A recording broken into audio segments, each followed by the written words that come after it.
Olá, muito boa tarde. Um diálogo entre o cristianismo e o marxismo que aconteceu nos anos 70 e causou impacto na atualidade 50 anos depois, no contexto do 25 de Abril.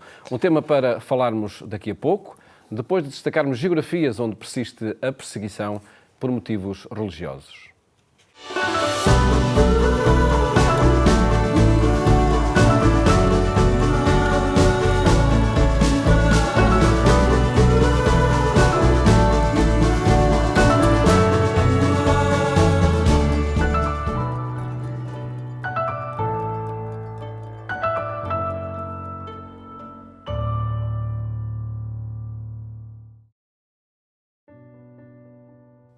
São jovens, ainda não têm idade para a mobilização militar, mas vivem já com medo. A guerra na Ucrânia assusta tudo e todos. Os mais velhos sabem que um dia poderão ser chamados também para as trincheiras, para os lugares da morte, onde estão agora os seus pais, os seus tios, os seus familiares e amigos. Não é fácil lidar com isto, mas é isso que a Igreja se propõe fazer: estar ao lado dos mais novos, num dos momentos mais difíceis de sempre da vida da Ucrânia.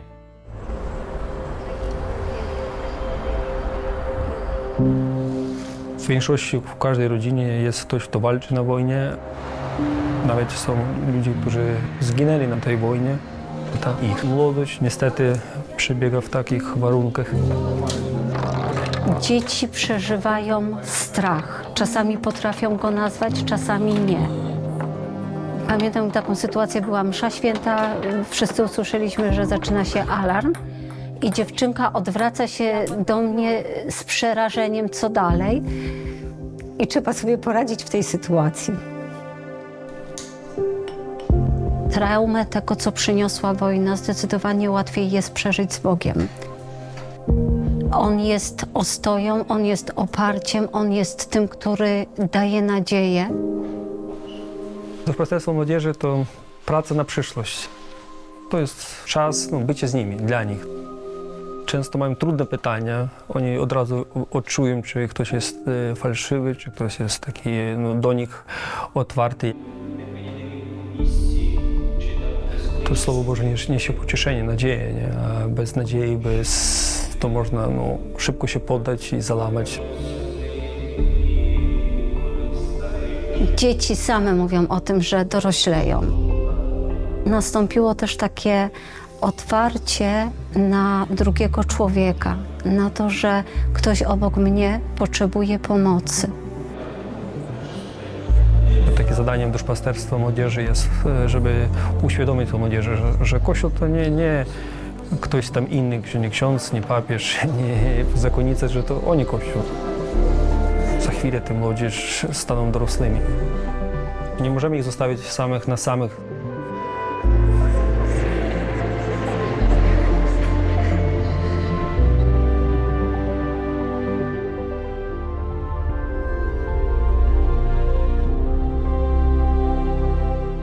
É mais fácil lidar com o trauma da guerra com Deus. A irmã Aneta e o padre Valeri são apenas dois dos rostos da Igreja ucraniana que está ao lado dos jovens que vivem assustados por causa da guerra. Uma guerra que está presente em todo o lado, mesmo quando não se escutam as sirenes, mesmo quando as cidades não estão a ser bombardeadas. Ajudar estes jovens é também uma das missões da Fundação AIS, através do apoio que é dado à pastoral juvenil e a todos os sacerdotes e religiosas que todos os dias amparam e protegem os rapazes e raparigas da Ucrânia. Muitos deles, é preciso não esquecer isso, muitos deles estão já de luto. Todas as semanas nós marcamos encontro aqui porque há uma igreja que precisa da nossa ajuda.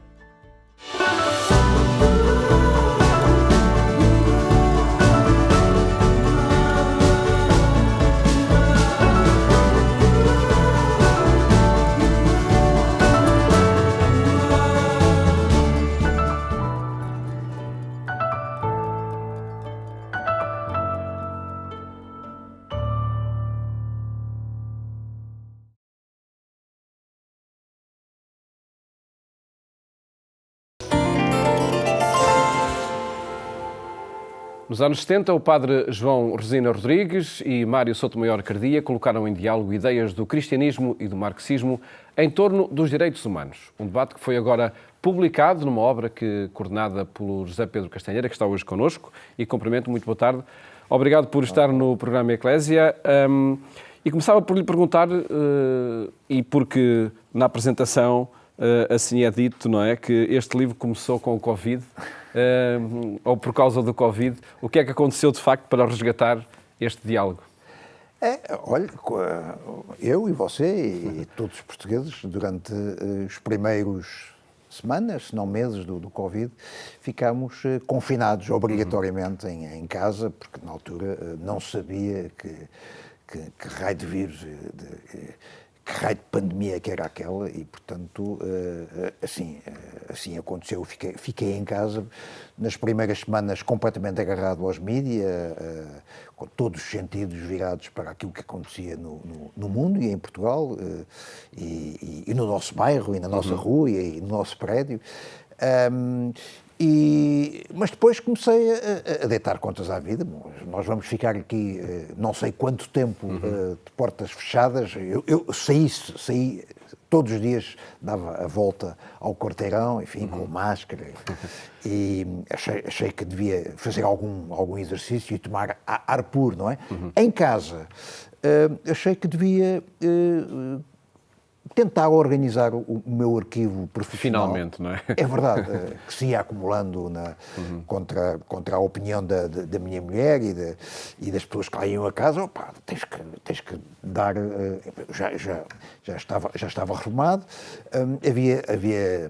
tinha algum tempo, não é? Não tinha a oportunidade para organizar o meu arquivo, e assim fiz. E então comecei a ver as pastas velhas que eu tinha em casa, incluindo na garagem, e uma das pastas que lá estavam, precisamente na garagem, era uma daquelas pastas pretas, da âmbar, cartão forte, que resiste ao tempo, à umidade, à chuva, ao esquecimento. Literalmente um arquivo. É verdade. Uma pasta de arquivo. Tinha na lombada JUC, que são as iniciais de Juventude Universitária Católica, onde eu militei nos anos 70, justamente, não é? Quando era estudante universitário. Identifiquei imediatamente a minha letra, portanto, e foi com imensa curiosidade que abri essa pasta de arquivo, que tinha algumas preciosidades. E uma delas... Não recordava este diálogo que lá estava transcrito. Era a transcrição, e depois, enfim, isso ajudou-me a exercitar a memória, e então lembrei-me que este foi um de 3 colóquios que a JUC organizou já em 1974, antes do 25 de Abril. Este foi o primeiro desses 3 colóquios, teve lugar a 19 de janeiro, e nós na JUC gravámos áudio. Na altura ainda não havia a facilidade de fazer gravações vídeo, infelizmente, mas sim, é outra época. Gravámos, em todo caso, numa cassete, esses 3 colóquios. Eu, na altura, inclusivamente, transcrevi os 3 colóquios que havíamos organizado. Eu próprio bati à máquina e até fiz um início de edição desse diálogo, e que nós JUC, nos propunhamos, porventura, publicar em folhas volantes ou nas publicações internas, ou, quem sabe, até no jornal Encontro, que estávamos a pensar em voltar a editar. O Encontro foi um jornal da JUC que foi muito importante, por onde passaram pessoas como, por exemplo, Maria de Lourdes Pintacilgo, como Francisco Pereira de Moura, como José Barata Moura, Manuela Silva, João Salgueiro, etc., mas que havia sido suspenso depois das famosas cheias de Lisboa, em novembro de 1967, o noticiário que o Encontro deu sobre as cheias que mataram cerca de 700 pessoas nos arredores de Lisboa, devido ao noticiário que o Encontro então fez, ou publicou sobre essa ceia e sobre a participação dos cristãos, como por exemplo António Guterres, que foi um dos jovens jucistas na altura, em 1967, e que participou na tentativa de ajudar as pessoas que tinham sido atingidas por esse terrível fenómeno natural. Foi o fenómeno natural que mais pessoas matou em Portugal, em Lisboa, desde o terremoto de 1755. 1967, morreram pelo menos 700 pessoas. Bom, e causa um impacto, claro, devastador, não é? E a censura suspendeu o encontro, a publicação do encontro nessa altura. Nós estávamos em 73, 74 a pensar reeditar o jornal Encontro, porventura até com a transcrição possível destes debates. Entretanto, aconteceu o 25 de Abril e, portanto, o 25 de Abril alterou as nossas vidas e alterou também as prioridades da JUC, claro. e assim... E na altura, ainda antes do 25 de Abril de 64, quais eram de facto as prioridades da JUC, como diz? Qual era o posicionamento da JUC diante, enfim, do crescente movimento social e cultural de condenação da guerra e da ditadura? A JUC, desde os anos 50, pelo menos, que alinhou claramente no chamado catolicismo progressista, não é? Como já citei alguns dos nomes que passaram pela JUC, que foram muito importantes na evolução da JUC, como organização estudantil, que sempre estava muito ligada ao movimento estudantil, portanto, à contestação que existia praticamente em todas as universidades, como a participação, por exemplo, no movimento estudantil, na crise estudantil logo de 1962, não é? Mais tarde, depois, na de 65, em que também participou, em Coimbra, na crise académica de 69, e eu, que entrei na faculdade logo em 69, em Económicas, a JUC esteve sempre atuando nas associações de económicas, ou melhor, no movimento estudantil que havia em economia, no técnico, em medicina, em direito, em letras, etc. Não é? E depois, com a agudização da crise política em Portugal, e em particular com a guerra colonial, que era a questão que se nos colocava a todos nós, jovens estudantes, acabando o curso, tínhamos o nosso horizonte marcado por 4 anos de serviço militar obrigatório e na guerra, e a fazer guerra contra movimentos de libertação que defendiam e reclamavam e reivindicavam direitos sagrados como a autodeterminação e a independência. A questão era extremamente delicada, não é? E, portanto, a guerra colonial estava presente no horizonte imediato dos estudantes e era um tema de discussão profunda dentro da JUC. E acredito que os diálogos como este, que agora é publicado e que o José Pedro Castanheira foi resgatar entre cristianismo e marxismo, criasse o ambiente ideal para a condenação da guerra e também promover a liberdade e a democracia. Diretamente, o que é que aproxima um padre que é da área das ciências, da física, e um político que é da área das letras, Souto Maior Cardia? Da filosofia, exatamente. Não é? Bom, de facto, este debate, que é um debate, tanto quanto sei, absolutamente sui generis em Portugal, na época, nos anos 70, como disse, o colóquio teve lugar antes do 25 de Abril, em janeiro, reflete um pouco aquilo que se passava um pouco na Europa Ocidental, mas também muito na América Latina, não é? Com o aparecimento da teologia da libertação, não é? Por um lado, na América Latina isso era o Brasil, o Chile, nós tínhamos a experiência de Salvador Allende, que era um regime, um partido socialista, uma experiência socialista, mas eleita por sufrágio universal, não é? Que era um fenómeno completamente novo no mundo da época.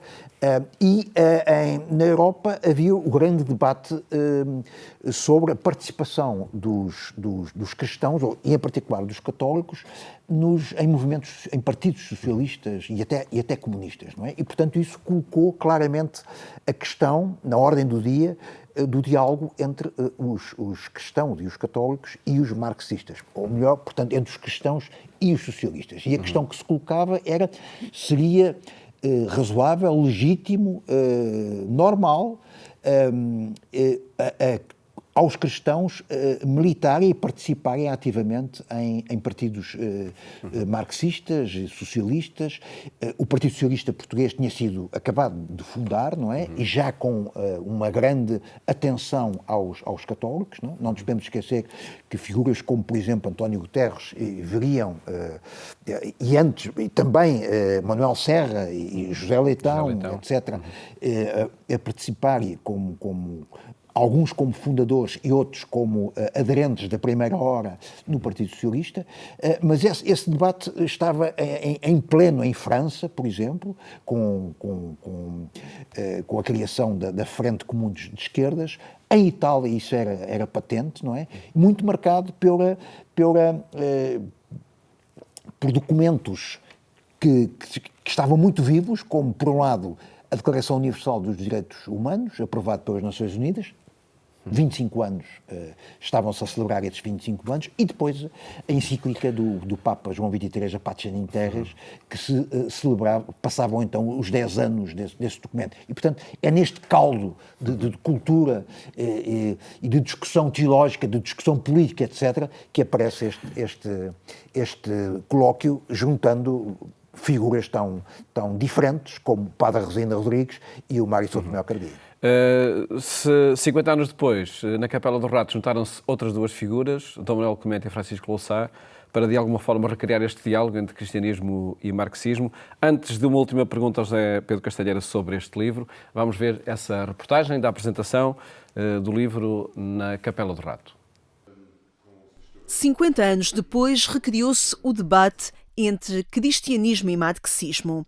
Dom Manuel Clemente, historiador e patriarca emérito de Lisboa, e Francisco Louçã, economista e antigo coordenador do Bloco de Esquerda, retomaram o diálogo entre o padre Resina Rodrigues e o filósofo Sotomayor Cardia, desde logo para o situar no seu contexto histórico.